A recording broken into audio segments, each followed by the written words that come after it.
So I really want to share with you this message though, and it's about reality and the nature of reality. And particularly the message that's been coming from my Atlantian guy, Xaria, was around how as humans we treat our human reality as the real deal and the actual reality that is available to us, and that is a lot more magical. We see the science fiction and we have this completely like topsy-turvy, like it's completely vice versa. So what we see as real is the total science fiction, the thing that we see and we perceive as reality, and as kind of like what we kind of create our goals out of, what we put emphasis and attention to, you know, is actually the thing that is really often not what we really need to be paying attention to. And the actual magical aspect of what we're really trying to, what we really desire, what we really want,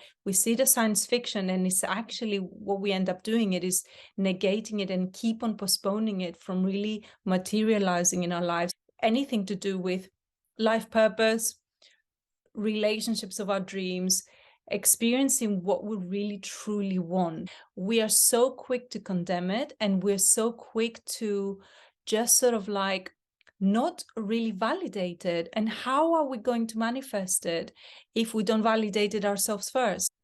If you're somebody right now who might be experiencing some doubts, and really understanding that your heart space is the place, the first place that you need to really allow and give space to whatever the desires are.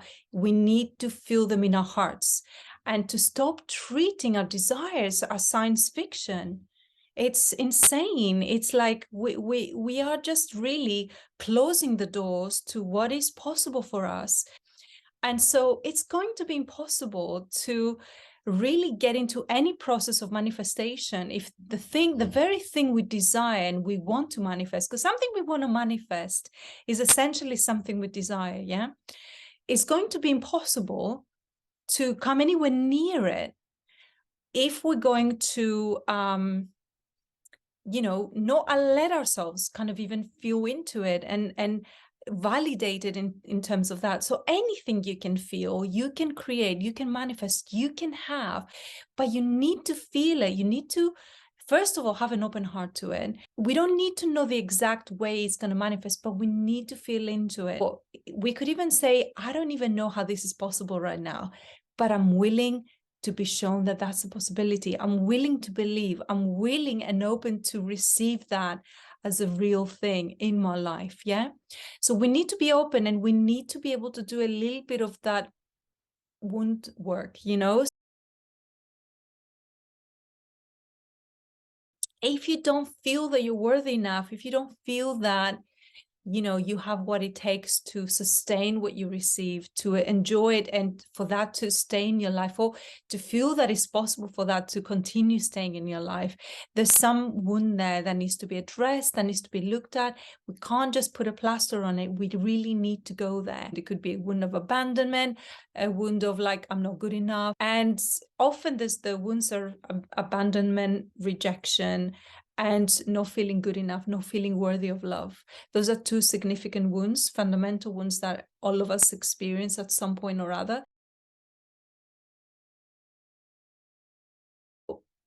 Really getting into the space of like letting your heart want what it wants, like let it want it, let it kind of like break open to what it desires to experience, what it desires to be and have, what it desires to feel.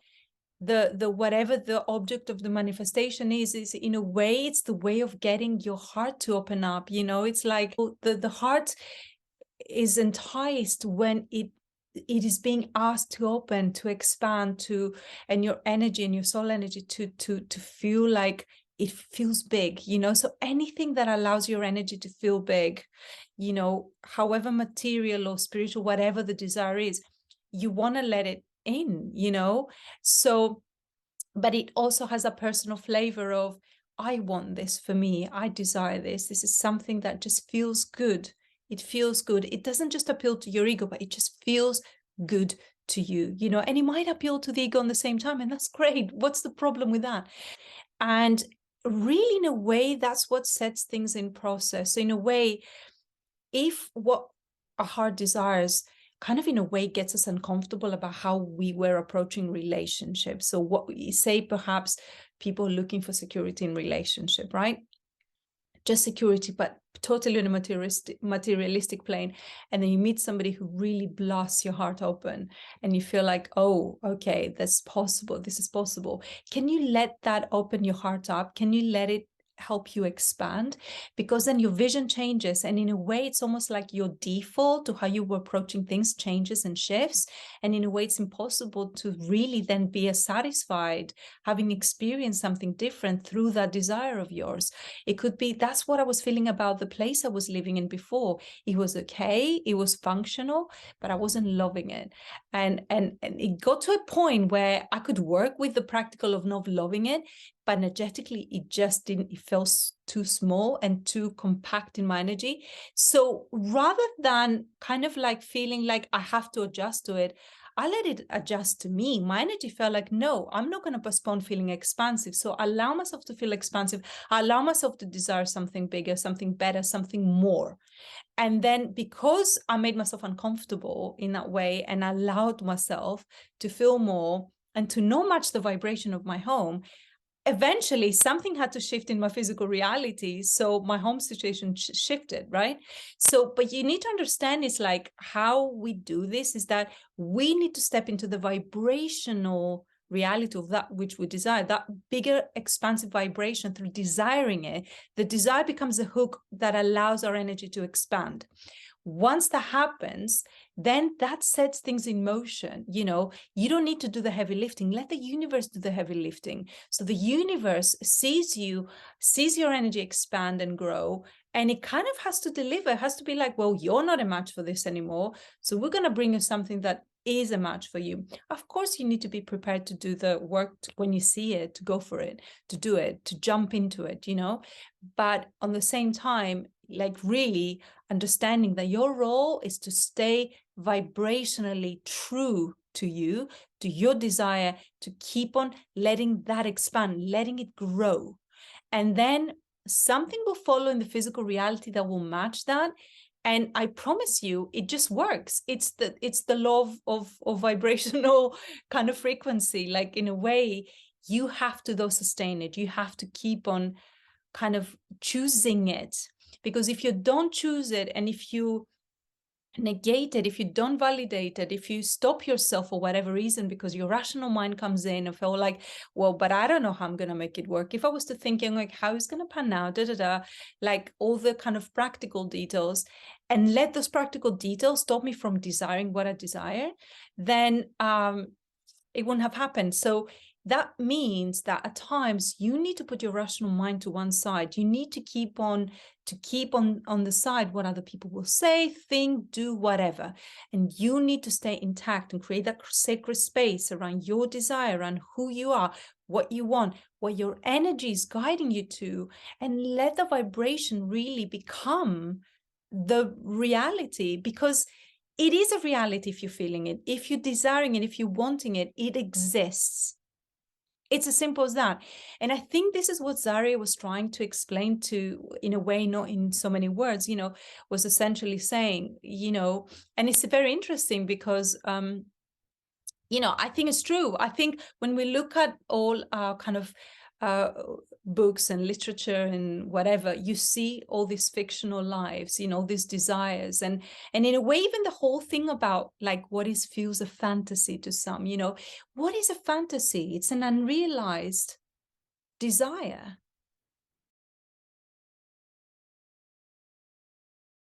Yeah, it's a desire that we didn't have the guts to own and explore and allow ourselves to have.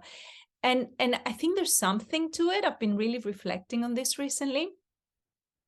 And so it's this thing of like, we create those unvalidated desires of ours, we turn them into science fiction because we don't have the courage to hold the vibrational frequency that will allow it to become a reality, that will create a space for it, either that being a better job, having more abundance in our lives, doing work that we love, being in relationships that feel nourishing, that feel beautiful, that feel passionate and desireful, yet loving. And so if we have those limiting beliefs that say you can have this but not that, passion does not mean stability, or love has to be boring, or security and love, true love, cannot be the same thing, or I can't really earn money doing what I love, or I have to hold I have to just tend to things that I need to tend to, but not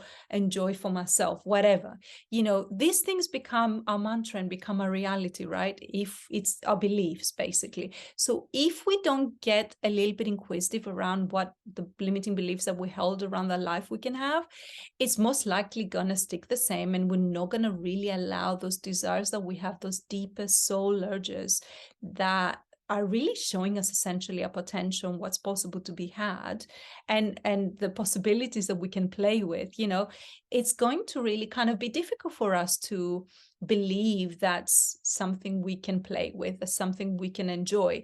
So that's why I'm such a strong kind of advocate for vibrational energetic work, and working energetically with the law of attraction in that respect, because it is just something that we are not used to practicing, yet it's just more real than real. If anything, we just limit ourselves. We see our lives and a potential, like we have this, let's say this is a potential, and we feel that this is like we're doing well if we're going there, and we don't even stretch the bandwidth of that. We don't feel like we can do that, because it's going to really jeopardize that little bit that we have that we think is okay, that's actually starting to feel quite stifling. So what would happen if we start playing with that? And what if you were to say to yourself, well, if this feels good and if this starts to feel real, right?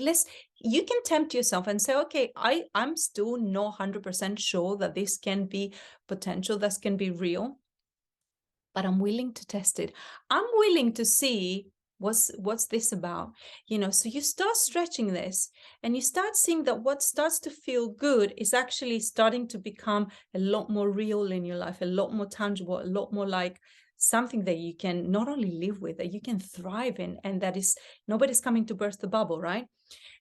But then you start seeing that some of the small reality that you created for yourself, that kind of like tightly kind of whatever that you thought was your thing, some of it will start to crumble in some cases, or it could be like, okay, well, that job is not sustainable anymore. That relationship feels like, gosh, I'm living in a little bit of a lie here, whatever it is. So you start to that will start to crumble. So then but then, what happens is that, as threatening as that can feel, the reality is that also you start to have a very tangible experience with that expansion, and the more that is coming into your life, and the how that good that feels, and that nobody's getting the carpet off your feet. So you're a lot more okay to let that crumble, to let the cookie crumble, because you've expanded, you've grown, and that started to feel comfortable enough.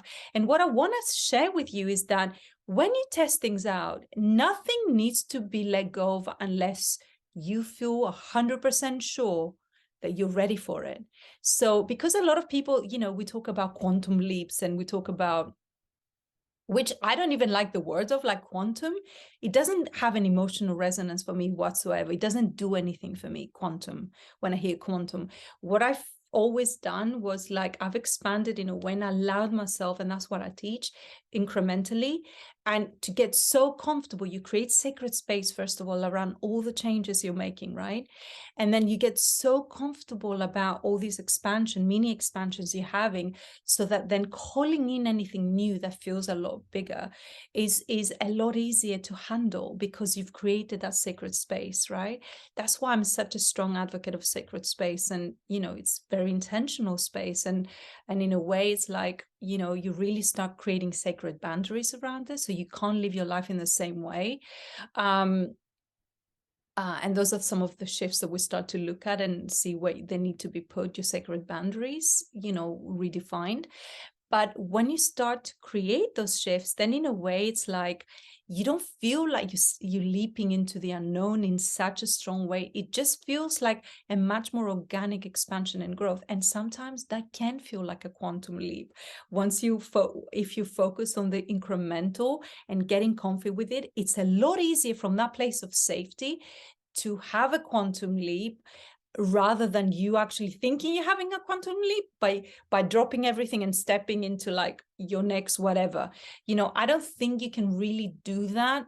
When I have done that, because I have taken some really interesting risks in the past, they've just left me feeling quite nervous and stressed, and my nervous system was like really stretched.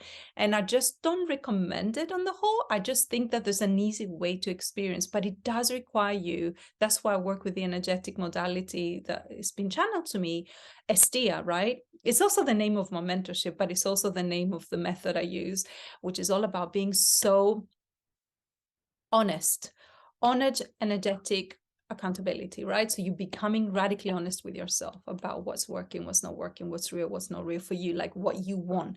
So the moment that desire kicks in and it's real, you want it, rather than like you become accountable and you become really radically honest to yourself. This is it. You want it, rather than then starting to make all excuses. So you start that's where the sacred boundaries come in. So you start to really cut off anything that could be like continue to shoot your desires and like really including yourself and your self-sabotaging tendencies, right?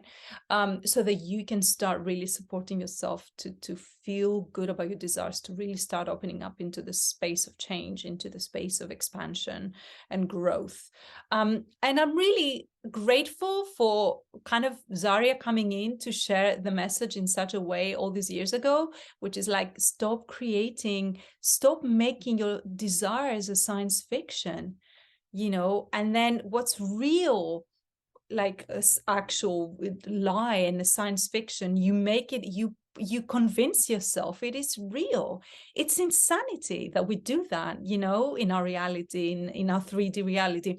What's real, we turn it into fiction, and what's fiction, we turn it into reality, and if you feel that there's a part of you where there's a resonance, it's most likely because, out of fear, you've also done that. We all have, right? Where we got scared out of like the change that a new desire could possibly bring, that we kind of made ourselves smaller, we contracted, we brought our kind of like our inner critic, or our kind of rational mind to tell us otherwise. And so I want you to get curious about yourself when you do that, about moments in your life when you might have done that.